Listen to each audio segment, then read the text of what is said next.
Welcome, Mishpocha, to Tikva Radio Show, the sound of hope. I'm your host, Liliana Inez, and I'm so glad you joined us. In this program, we want to share with you some wonderful stories of Jewish people who've had amazing encounters with the Messiah of Israel. At times, we will play some original songs from our band Tapestry of Praise. My husband Denny and I make our home in California and love to write songs based on the Jewish scriptures.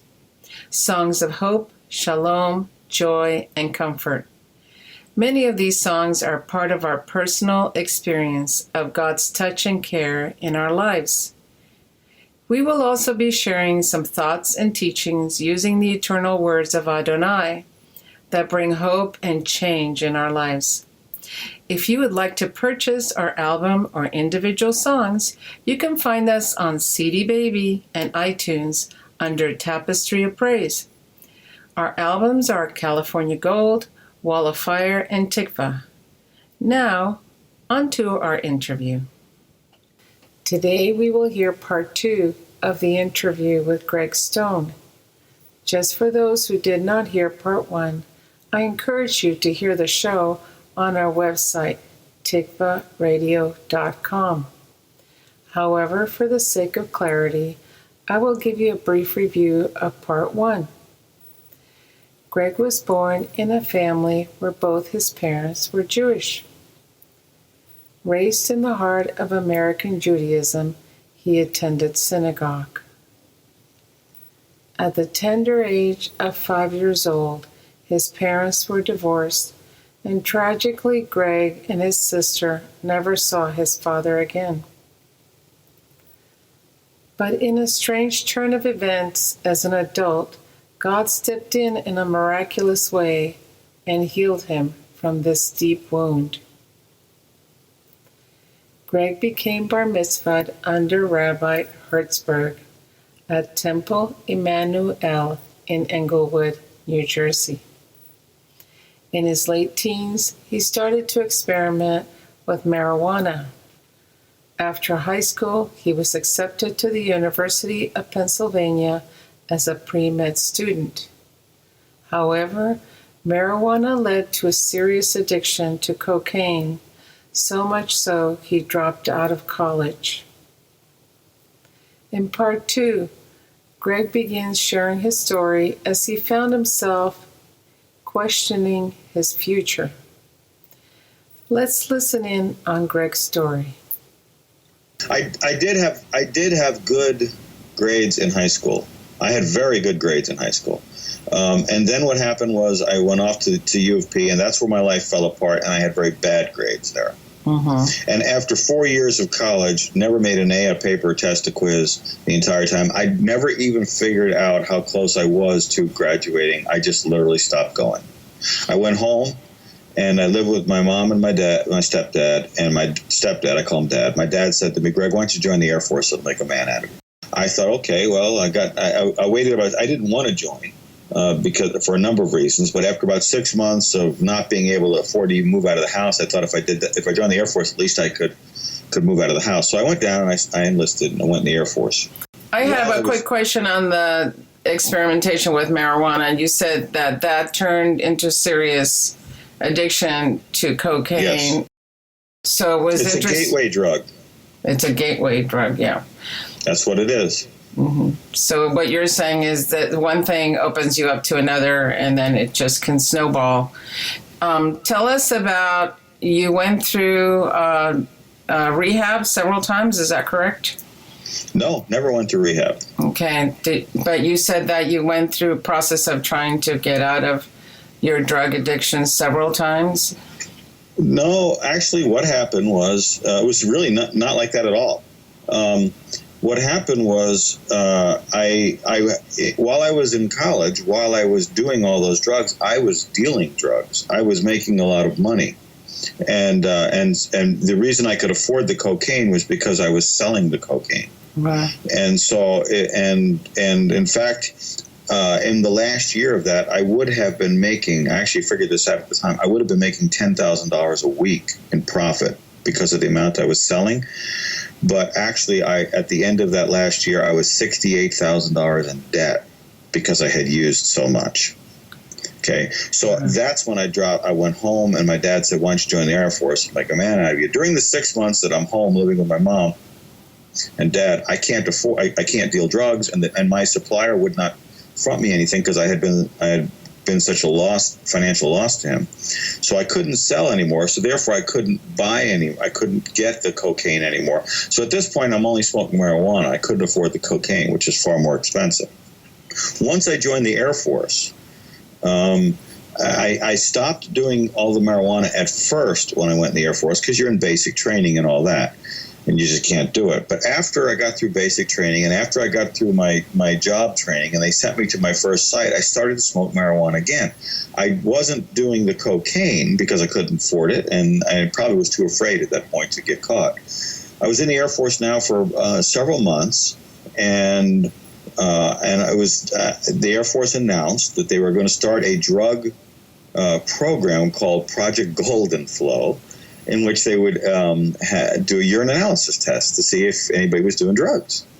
And they gave us a 30-day heads-up notice. They said, in 30 days, we're going to start doing this. And your urine will have a presence of tetrahydrocannabinol, THC, in it for 30 days. So if you're doing it, you better stop now, because if we catch you, we're going to send you to Leavenworth. Well, when I heard that, I said, I don't want to go to Leavenworth. So I literally, at that point, out of a decision, out of fear of Leavenworth, stopped all marijuana. That was December 22nd, 1981. And that is the reason I stopped. Now, while I was in the Air Force, I went on March 30th, 1981, and that was December 22nd, 1981, when I stopped. During that year, especially the second half of that year, the Air Force had made me, of all things, a security policeman. I'm guarding planes and things like that.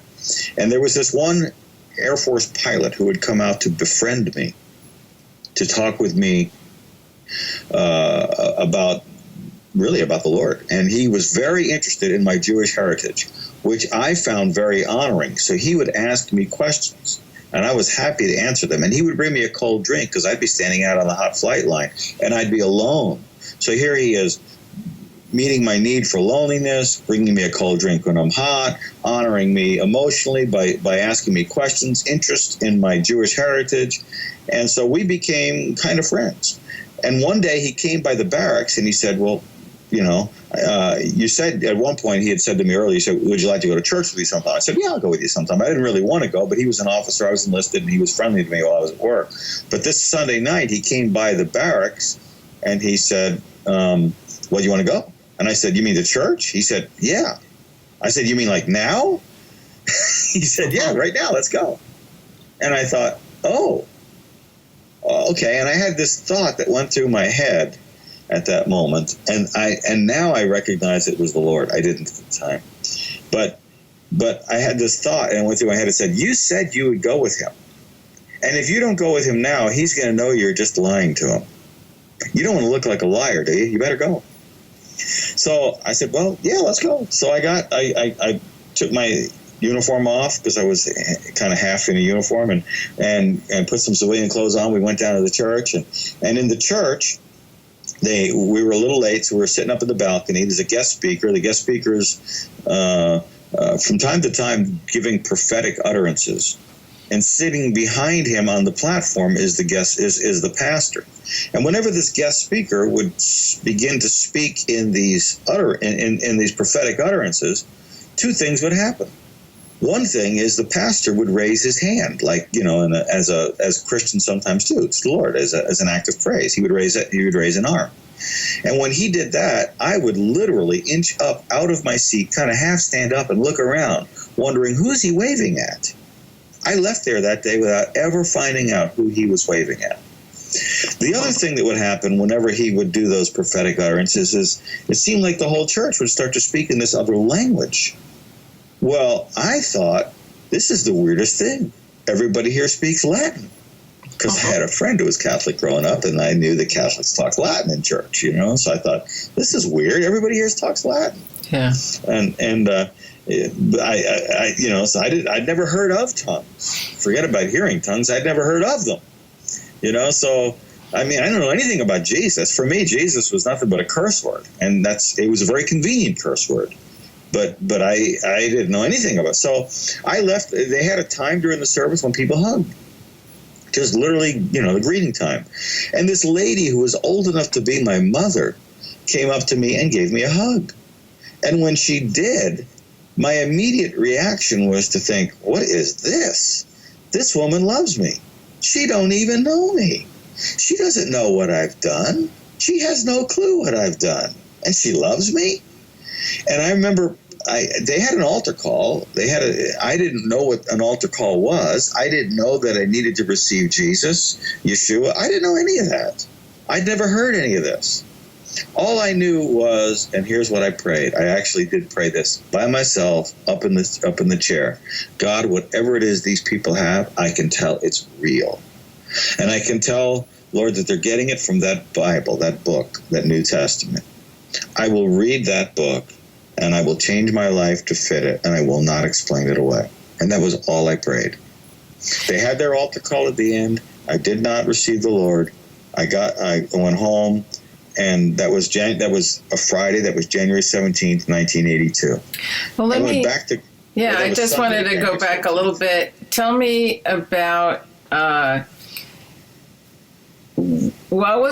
you said it was extraordinary that this older lady that could have been your mom comes over to you and just loves on you. And that you realized that wasn't normal in the world. You don't have people coming up to you and loving on you that don't know you. So you felt at this point they had something different that you've never seen before? I had never seen that kind of what I perceived as unexpected, true affection for someone who you did not know and really did not know how bad they were. I had been a drug dealer. Okay, a bad addict. And this woman loved me. Right? And I was there in the church because this other guy had taken an interest in me as a friend. Right. And I'm thinking, these people actually care about me. Yeah, there's something different about them. They have something that you had never seen before or experienced. I had never seen. I grew up in my home, it was a broken home for the divorce, but, in so many ways it was a good home as well. We were in a well-to-do town and a well-to-do synagogue, and it was not an abusive family. It was, we were cared for very much by my mom and my stepdad. And my stepdad would always say to me, Greg, you could do anything you put your mind to. That was a very, we had a struggling relationship because of some things, but it was also positive. It wasn't all bad. Yeah. It was just a struggling relationship. So this love was without condition. Totally. Yeah. I was totally blown away by it. Yeah, this is a love that's not a typical, normal human love. And the other thing that was interesting is you said that this Air Force pilot was interested in your Jewish heritage, and he asked you questions, and you felt like that he was genuinely wanting to know about you as a Jewish person. How did that make you feel? Yeah, and I actually found the questions that he would ask, like, what'd you do for Sabbath growing up? What'd you do? How'd you guys keep Passover? Did you keep other feasts? I found his questions he was interested. I found they were honoring. I did not find them to be manipulative. I did not think that he was trying to proselytize me. I thought he was genuinely interested in my Jewish heritage. I thought that the part of me that he was interested in was my Judaism, and not in a manipulative or controlling way, and certainly not in a negative way, but rather very much in a positive way. So that ingratiated him. let me just call a spade for a moment, if you will. Okay, the Holocaust broke out on Kristallnacht, November 1938. And the church world will come up with all kinds of reasons in the world, the Gentile world, not just the church world, all kinds of reasons why it broke out on that day. But the actual day it broke out was Martin Luther's birthday. Oh, that's interesting.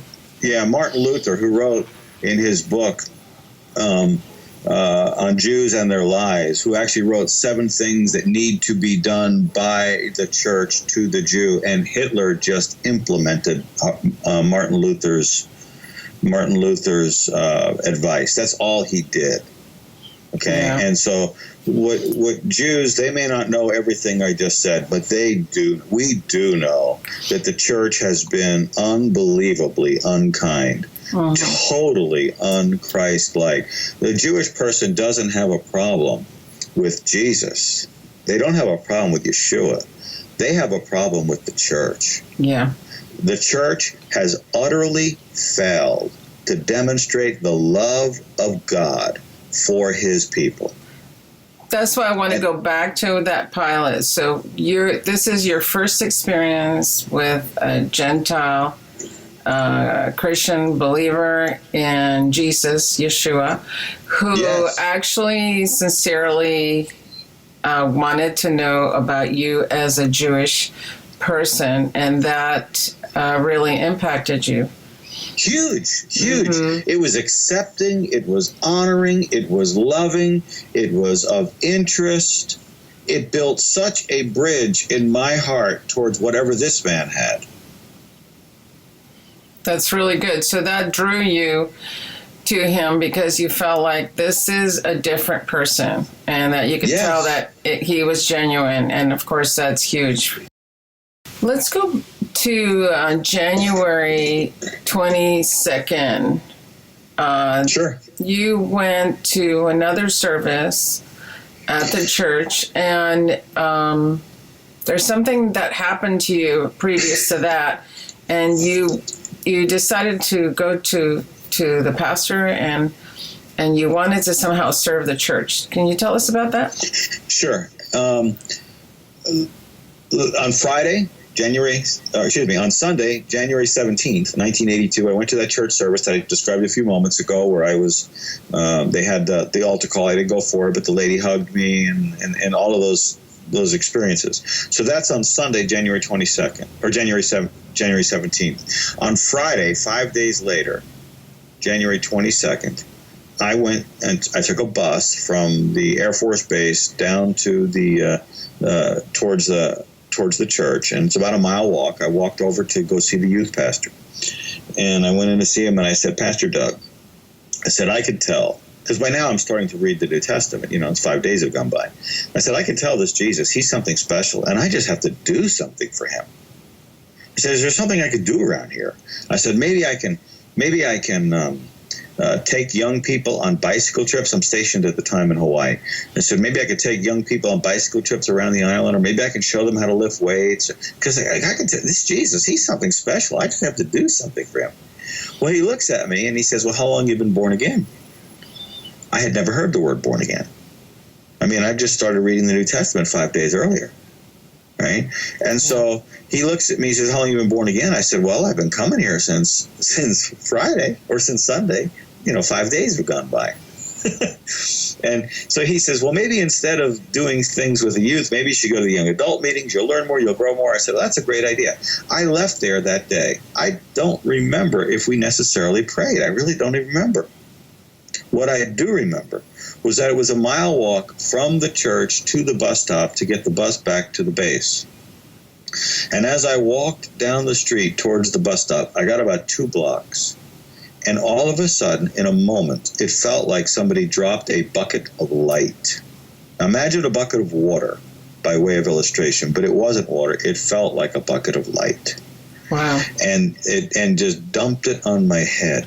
Wow. And my immediate reaction was to break out in this grin. So I'm totally lit up. But I had been, just a year earlier, a drug addict. Remember, it was exactly 30 days earlier on December 22nd that I had smoked marijuana for the last time. Wow. Now this is January 22nd. It's like God cleaned up that drugs out of me enough so that I could think clear enough to make a decision. And so what happened was... So that sounds like joy, simha. Totally. So Totally. that stuck with you. And here you were, I feel, chasing after that with marijuana and drugs and so on and so forth, and with the repercussions of that lifestyle. And Absolutely. here, Yeshua, God already had it for you, simha, which everybody wants to have, joy, I feel. So I immediately break out in this grin. Mm-hmm. But I had been a drug dealer.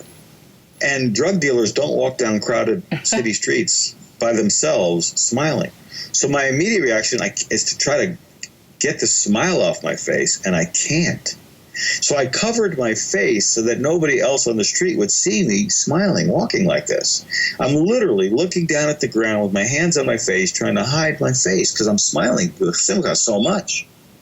And I got about 2 blocks like that, and it occurred to me, wait a minute, what am I ashamed of? This is nothing to be ashamed of. This is something to be thankful for. So I put my hands down, and I literally continued to walk down the street grinning. So the next day I go to work, and I'm an entry controller. I'm letting people into a restricted area where the planes are kept. And this guy comes up to my post. He hands me his restricted area badge to get into the area that I'm guarding. And he looks at me, and out of the blue, he says to me, "What happened to you?" This is my friend. He says, "What happened to you? Either you just got married or you just got born again."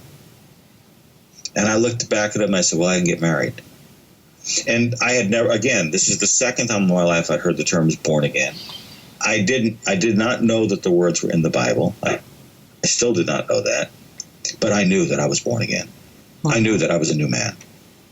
And my life from that day has never been the same. That's awesome. Here, people are chasing after joy in a lot of different ways.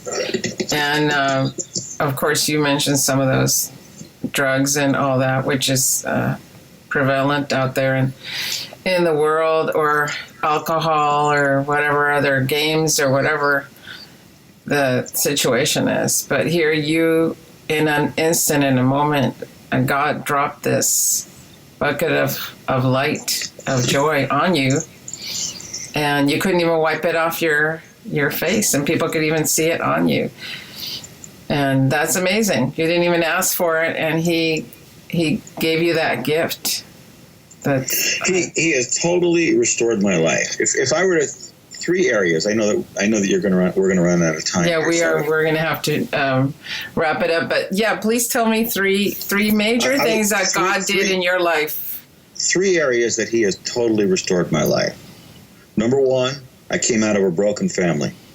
I now have 5 children and 12 grandchildren, and they love me.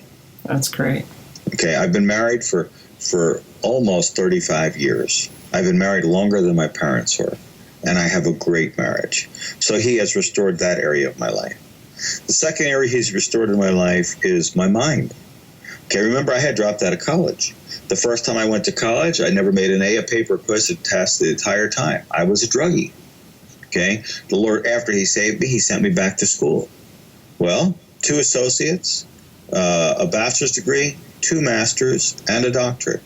And and all of those degrees, I got 1 B and 2 A minuses on report cards. Everything else was an A.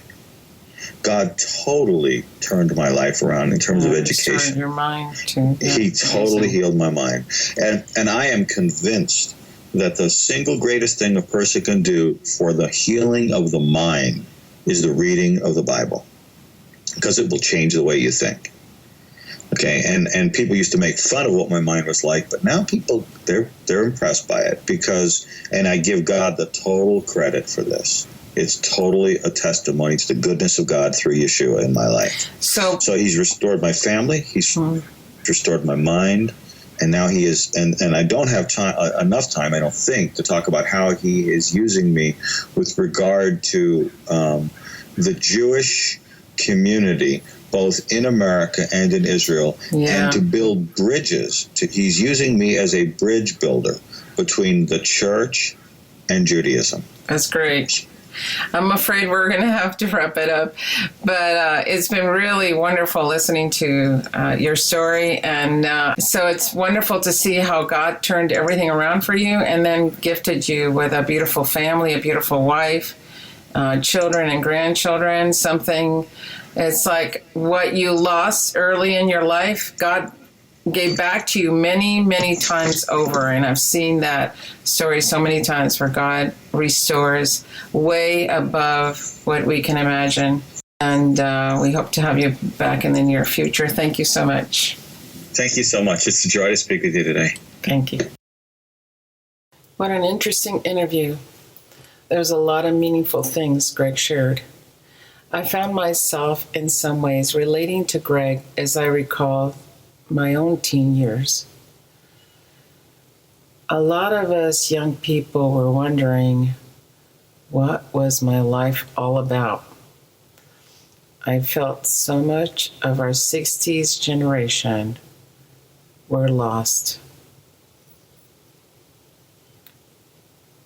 I tried the hippie lifestyle for all of 1 year. I don't think I could have gone any longer. There were quite a few unpleasant memories of that time. What seemed like fun turned into some pretty crazy experiences as I watched some of my own friends and the effects of drugs on their lives. One young teen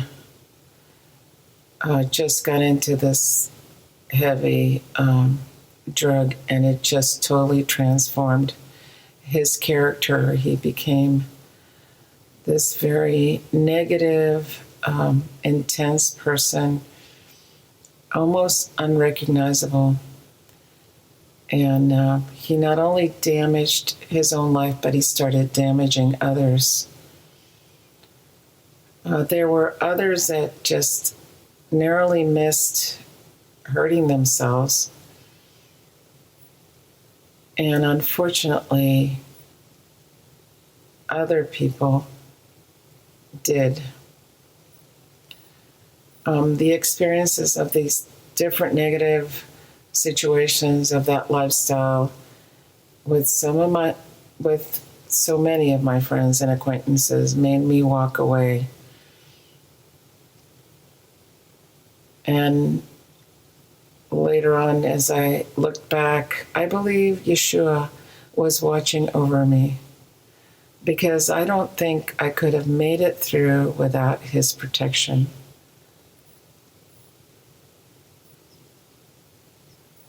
Later, years after, I found out that someone was praying for me. And some of those people, I believe, are the ones that I met a short time later.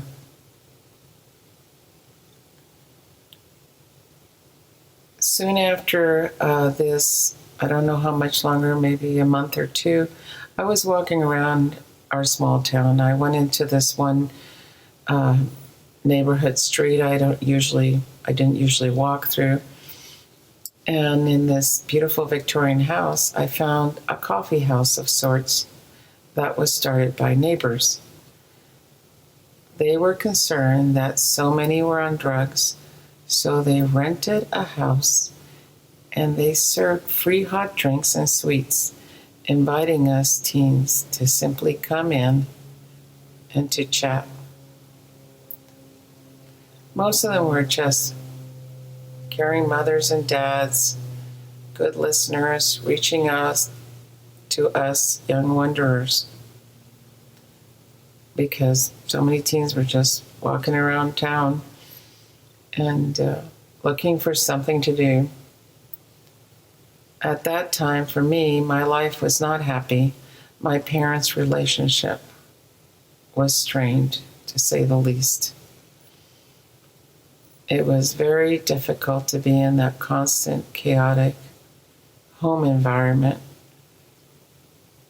There's a lot of conflict and anger. And for that reason, I had tried to find other areas to hang around because happiness for me seemed elusive. But when I went to the coffee house, I just felt peaceful, I felt welcomed, and I felt safe. I found a friendly ear to listen to me. I found caring hearts. One of these people I remember was a sweet Dutch lady. She had a really thick accent, and she loved to ask me questions. It's amazing how we managed to communicate because sometimes I just couldn't understand her words, but I felt that she just really cared about what I thought, and so we just sat there working our communication, and as she asked me questions, I would share my answers, and she would listen intently and patiently, and she never passed judgment on anything I said. I didn't have this at home, but here, this stranger, I just felt she really cared about me. She and the others, they just made me feel valuable and important. As I said, I spent many hours there, and it was a safe place for me. Not only physically, but emotionally. I could just be myself. I felt that this was a good place, and it was a place where I felt loved. Not too long after I was there, this Dutch lady, I can't remember her name, unfortunately, she gave me a Jewish Bible to read. She gifted it to me, and I was surprised. I had never read such a book, and I felt it was a special treasure. I could tell that she had spent time buying it and bringing it to me. It was something that she had planned, and I took it home and I just treasured it, started looking through it, and I found some words that brought me comfort. She was a believer in Yeshua, but she never pushed her beliefs on me. That was my first experience in seeing a genuine lover of Yeshua. I was grateful and touched by the experience. This was a place where I felt loved, an oasis in the middle of what for me felt like a hard world at the time.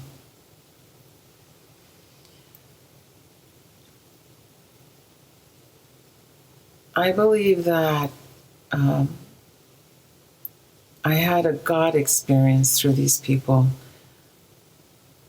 but I didn't realize it at the time. I believe that God had me bump into this coffee place because I didn't walk in that neighborhood. Was not a place where there was a bunch of stores in our town. It was just residential, just homes where people lived.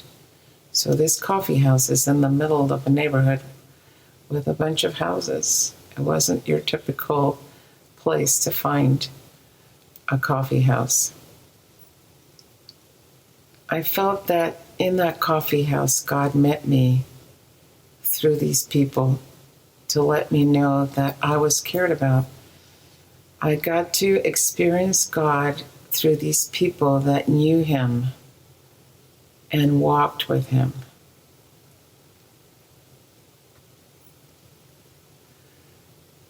A year later, as I went to college, my roommate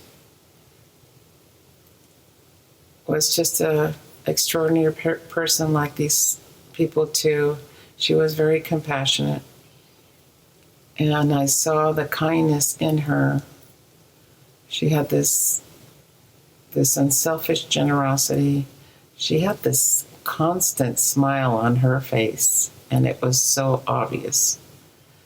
In fact, people were just drawn to her because she had this genuine smile, and because she was my roommate and I lived with her, I could tell if it was real or not, and I can say that it was real. I saw her wake up with that smile, and pretty much all day long, there it was. There was something special about her. She reminded me of that same joyful looking, caring attitude that the Dutch lady had.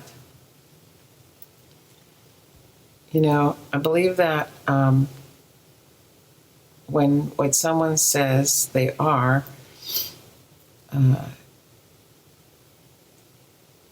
what I'm saying is, you know, people can say, who they think they are. But you really know if it's real or just talk when you live around somebody and you're with them on a consistent basis. And I knew that these people were real, that their attitude, their caring attitude was real. And that made a difference for me, a difference in my life that helped me in this important time of my life. For me, it was the beginning of meeting the Jewish Messiah through the followers, his followers. And they really were a different breed of people. They didn't do things like others. They didn't have some hidden agenda. They didn't do things for what they could get out of you or out of a relationship. They were just loving because that's how they were. And it wasn't something I had experienced or seen before in my own family or friends. The pilot that befriended Greg was one such person. He wanted to know him as a person. And he honored his Jewish roots and respected him. I think we all want to be around people who sincerely respect and honor us. And that makes you feel valuable and cared about. Yeshua was such a person. 2,000 years ago, when he walked on this earth, what he said and he did and his caring words attracted people far and wide. They were attracted by the hundreds and the thousands. They just couldn't get enough of hanging around him. He was like a magnet of love. There was one particular despised person in this one town. The locals just didn't hang around this person. He was the dreaded tax collector. He was someone who cheated people and took money and was deceptive, and everybody knew it. Well, Yeshua didn't treat him the way everybody did. He actually treated him with kindness. And that started working on this man so much so that his heart was changed, and he turned around and said that he would give back money to everyone, and even above what he cheated people. and what he took illegally, he would give that back to them because he felt that love from Yeshua just by being around with him. Those who genuinely are followers of Yeshua will reflect him because they seriously love him and take his teachings and his ways to heart. And eventually, they start acting like him. The scripture says, God anointed Yeshua of Nazareth with the Holy Spirit and power, and he went around doing good and healing all who were under the power of the devil, because God was with him. Acts 10:38. In Matthew 4:23, it says, Yeshua went through Galilee, teaching in the synagogues, preaching the gospel of the kingdom, and healing every disease and sickness among people. Greg found genuine believers and followers of Yeshua who showed him love that had nothing to do with his goodness. They just loved Greg where he was at. And Yeshua, he does that for us. And his real followers, they'll do the same for you. Greg found someone who showed him kindness, and it led to meeting others, like the little old lady who showed him kindness by being loving to him. And this love that is not normally from the world started touching his heart. The scripture says, so we know and rely on the love of God, the love God has for us. God is love. Whoever lives in love and lives in God, and God lives in them. 1 John 4:16. Greg was so touched by this love that he wanted to do something for that Jesus, that Yeshua, whom he experienced through the kindness of the people in the congregation. He knew they had something special, and that it was Yeshua, Jesus, who made the difference in their lives, and it was touching him. This kindness he never experienced before, and it began to change him. Something was happening to his heart, and he had to express his thanks for that love and kindness. So when he went to offer to volunteer to help the church, the congregation, he was already being, I guess you could say, transformed. Because soon after that visit, as he's walking back to the bus station to grab a bus to the barracks, he had an amazing supernatural encounter. He felt something coming down on him that he described as a bucket of light. And this light flooded all over him. And after this experience, he began to smile, and he couldn't control that smile, that joy that he felt. He was uncomfortable and wanted to hide, because that was how the old Greg would act. But this joy, this smile he received, he couldn't get rid of. And pretty soon he realized that it was a good thing. Greg had experienced a powerful touch of the amazing unconditional love of Yeshua. He couldn't explain it, but he knew something in him changed, and he was never the same again. Can that happen to others? I'll tell you for sure. It's happened to me.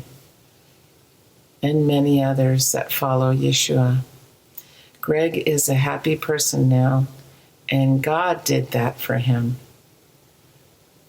What he lost in his childhood and as a young adult, God has given him now many times over.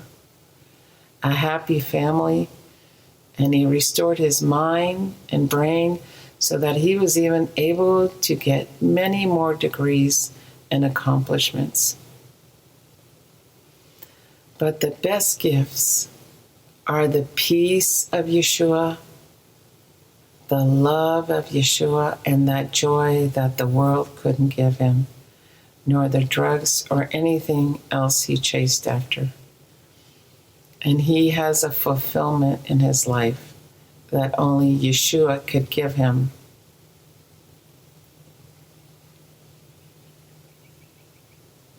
Will you consider seeking the Jewish Messiah like Greg did? Will you look for him? Let me share an interesting scripture. Like I said, I believe Yeshua was looking out for me even when I didn't know him, that he had me bump into the coffee house, that he was watching over me when I was being a hippie and around some pretty dangerous and bad situations.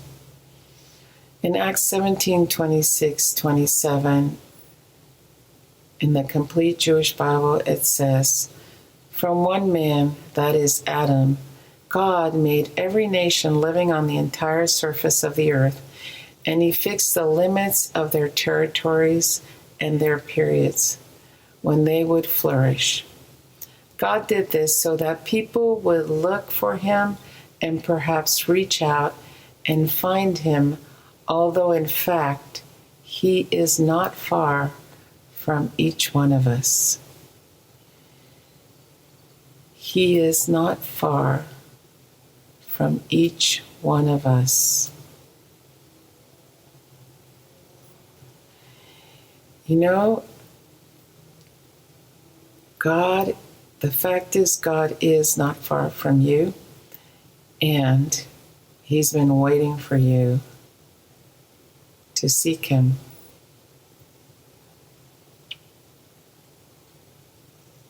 And he's right there.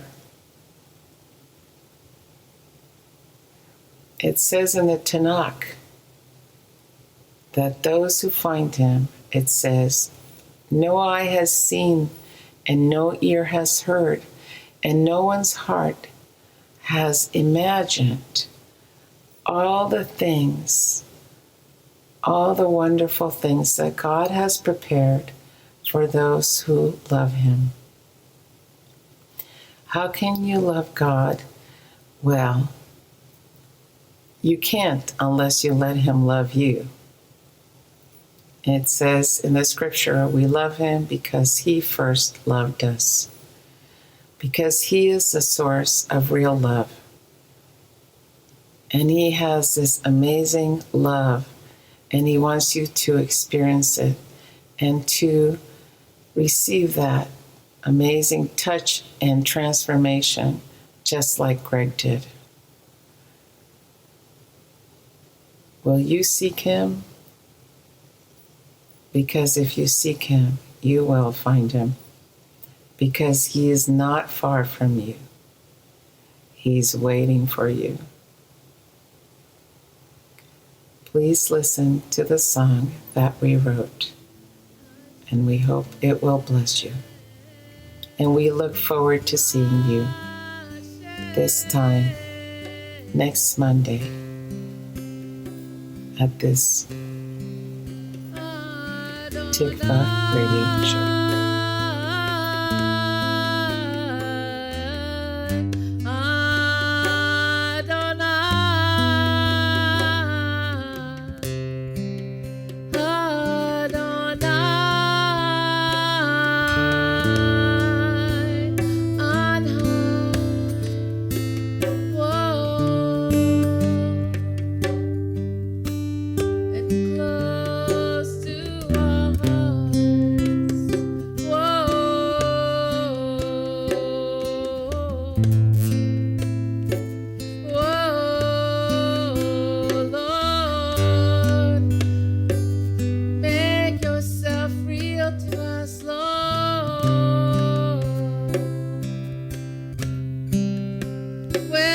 been hidden in our lives. Lord, give us eyes to see you. Where you're hidden, let us see you. Open our eyes, Lord, that we may know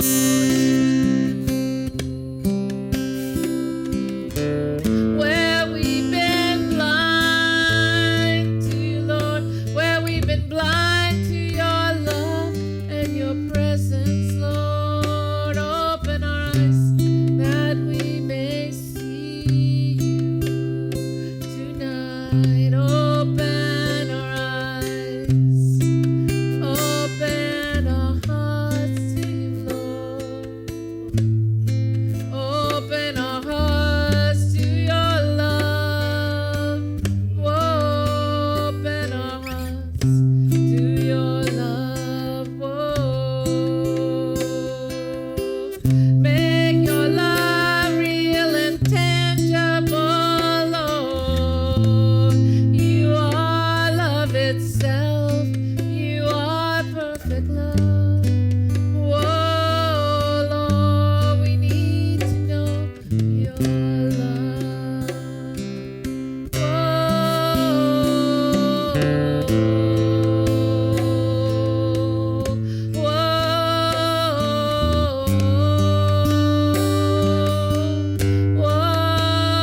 Whoa, those who seek you will find you when they seek you with all their hearts. You promised we'd find you, Lord. We seek you tonight. Oh, your scripture said, those who seek you will find you when we seek you with all our hearts. We will find you, Lord. Whoa. Lord, let us find you tonight.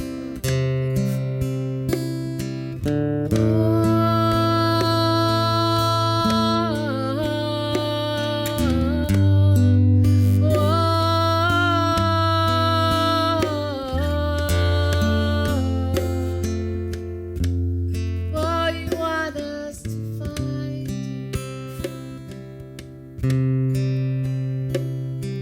you want us to find. Oh Lord, let us find you. Let us see you.